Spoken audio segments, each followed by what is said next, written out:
네, 이번 시간에는 이제 실제 UX 디자이너들이 어떤 과정을 거쳐서 UX 디자인에 임하는지 그 방법에 대해서 한번 살펴보도록 하겠는데요. 자, 그래서 UX 디자인 프로세스에는 일단 가장 먼저 기획, 그 다음에 해상도, 그 다음에 실제 제작, 크게 이런 순으로 이루어지게 돼 있어요. 그래서 실제 실무 디자이너들이 어떤 프로세스로 그 UX 디자인에 임하는지 한번 살펴보도록 하겠습니다. 자, 방금 얘기한 것처럼 먼저 UX 디자인, 그 다음에 UX 스트럭처, 그 다음에 UX 디자인 스킬, 크게 세 가지로 구분이 되는데요.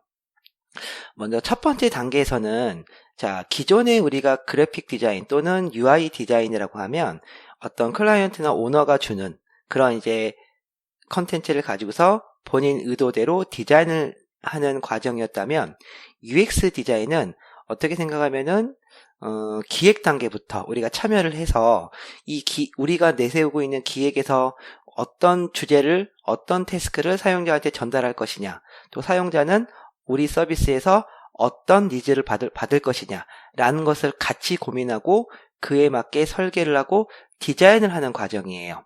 자, 그래서 UX 디자인 기반으로 먼저 기획을 하는 것이 가장 먼저 UX 디자이너들의 첫 번째 프로세스 중 하나죠.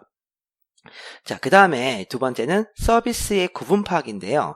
자, 우리가 앱이라고 하면 보통 아이폰에서 쓰는 앱, 안드로이드 앱에서 쓰는 앱 이렇게만 구분을 하는데 실제 제작 쪽으로 들어가게 되면요.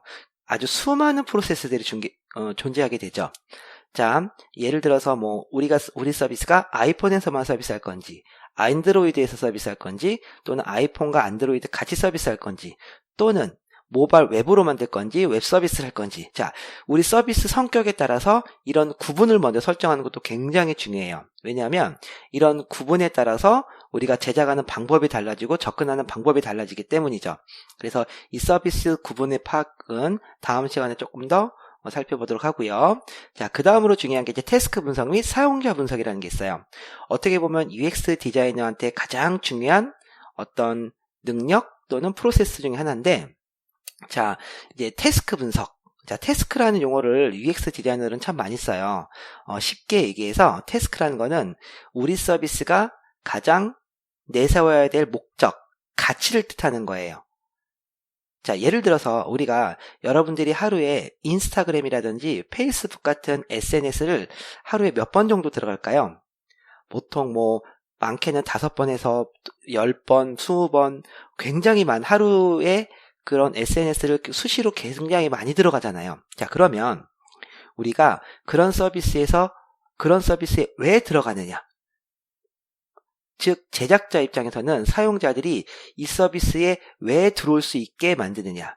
그 1차적인 목적이 뭐냐? 이런 것들을 요구하는 거예요. 자, 예를 들어서 우리가 인스타그램 또는 페이스북을 살펴보면요. 여러 가지 기능이 있겠죠. 이렇게 게시물을 보는 것도 있고, 글을 쓸 수도 있고, 공유를 할 수도 있고, 친구와 메신저를 할 수 있고, 여러 가지 기능이 있는데, 우리는 그 SNS에 왜 들어가죠? 매일? 그쵸. 바로 보다라는 거죠. 보다. 시시콜콜하게 어떤 친구들의 게시물, 어떤 정보, 보기 위해서 들어가는 거죠. 물론, SNS는 글을 쓰는 기능도 있고 사진을 올릴 수 있는 기능도 있고 여러 가지 기능이 있지만 1차적인 목적은 내가 게시물을 보기 위해서 들어간다는 거예요. 자, 그렇다면 이 설계자들도 우리 서비스에 보다에 최적화된 UI를 설계할 것이고 보는 거에 최적화된 어떤 기획이 나와야 된다는 거죠. 자, 그랬을 때 이 태스크라는 것은 이 서비스가 가지고 있는 가장 1차적인 목적이라고 생각하시면 돼요. 그래서 이 태스크를 분석하는 방법이 있고요.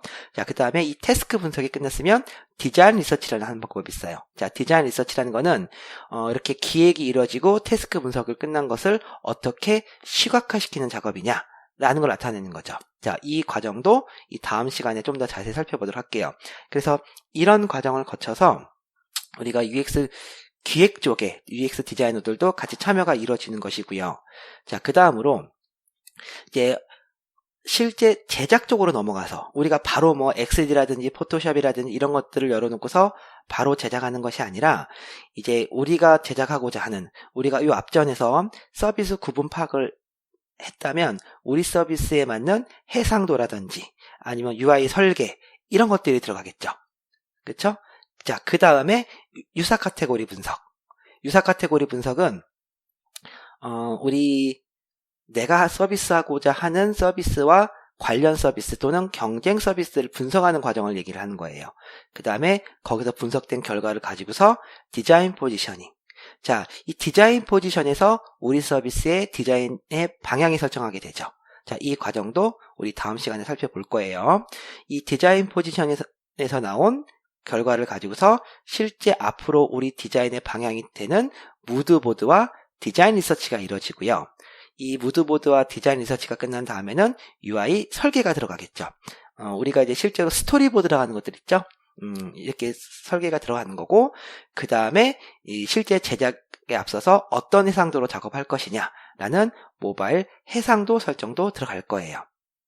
자, 그 다음에 이런 모든 준비들이 완성됐으면 실제로 우리가 뭐 일러스트라든지 포토샵, 그 다음에 이제 앞으로 우리가 하게 될 XD라는 프로그램을 가지고서 실제 UI 제작이 들어가게 되고, 그런데 특히 우리가 모바일 앱 같은 경우에는 그냥 우리 하나의 디자인 컨텐츠를 만드는 것이 아니라 어떤 기획자 또는 개발자 또는 서버 개발자와 굉장히 긴밀하게 협업을 통해서 이루어지게 돼 있어요. 혼자 하는 작업이 아니라 개발자들과 협업을 이루어지기 때문에 그래서 우리가 이 앞전에 그 소프트웨어 설명 때 뭐 스케치로 디자인을 한 것을 뭐 제플린을 통해서 공유를 한다든지 뭐 이런 과정을 거치게 되는데, 우리는 XD가 가지고 있는 공유 기능을 통해서 이제 기획자 또는 개발자와 이 업무를 공유하고 또는 디자인 가이드를 공유할 수 있는 기능들이 있어요. 그래서 이제 그런 과정까지 거쳐주고 최종적으로 이미지 커팅을 하고 넘겨주는 것까지가 어떻게 보면은 UX 디자이너들이 해야 되는 전체 프로세스라고 볼 수 있는 거죠. 자, 여기까지 해서 우리가 이제 UX 디자이너들이 어떤 프로세스를 거쳐서 전체 작업을 하는지에 대해서 살펴봤고요. 이 다음 시간에는 정말 이 세부적인 내용들을 조금 더 자세하게 한번 살펴보도록 하겠습니다.